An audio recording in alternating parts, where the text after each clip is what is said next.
Hi there, and welcome to the fourth episode in our Circle2 tutorial series. Today we're going to be creating a noise-based sweep effect. And this is the kind of effect you might want to use in a track before a drop or at some point where you want to create some impact.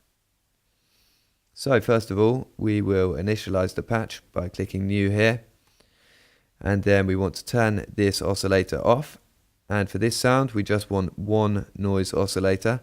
And we'll open up this low pass filter completely as well, and that will just sound like a burst of white noise like this. And now we want to bring a tonal element into this sound, and we'll do that just by pushing up the resonance here on the filter, and then we can sweep through this filter here.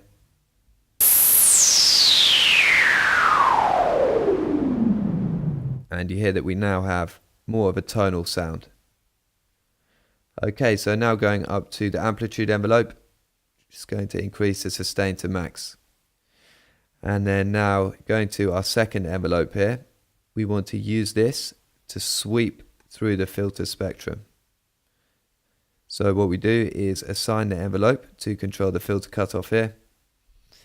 Then remove the attack time, bring the sustain down to 0, and then increase the decay time out so we have a nice long filter sweep. And that should sound like this.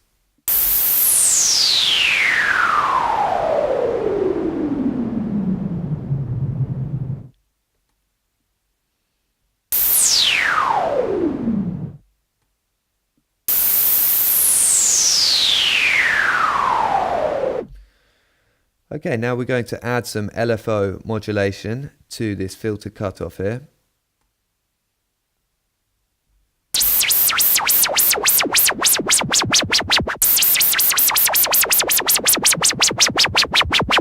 And so that the modulation gradually rolls in, I'm going to turn up this fade in amount and increase the delay as well.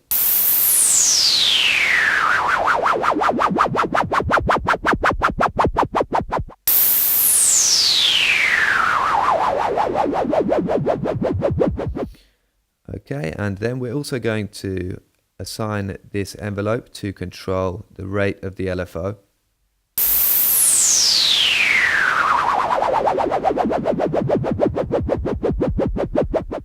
And that's sounding nice and interesting now. So lastly, we're just going to add some sparkle to this sound. So we'll go into the effects panel here, turn on slot 1, and insert a panner. And what we're going to do is use an LFO to control the panning. So we'll turn on this LFO here, and then just assign that to control the panner.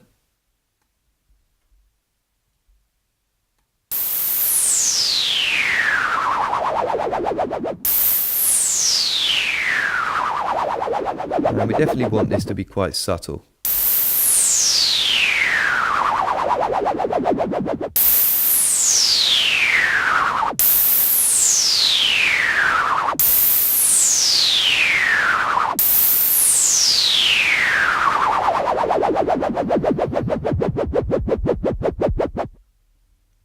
Okay, so that panning effect is sounding nice now and giving us some good stereo width.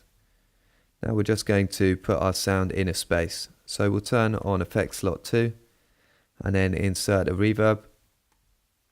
And we'll try this huge hall preset again.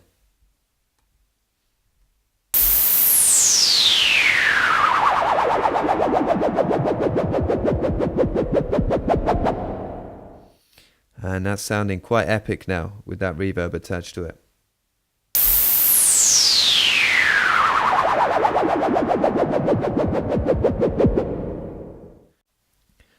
Okay, so that's it for today, and I hope you've enjoyed the tutorial. And don't forget that you can download the patch we've created here in the video description below.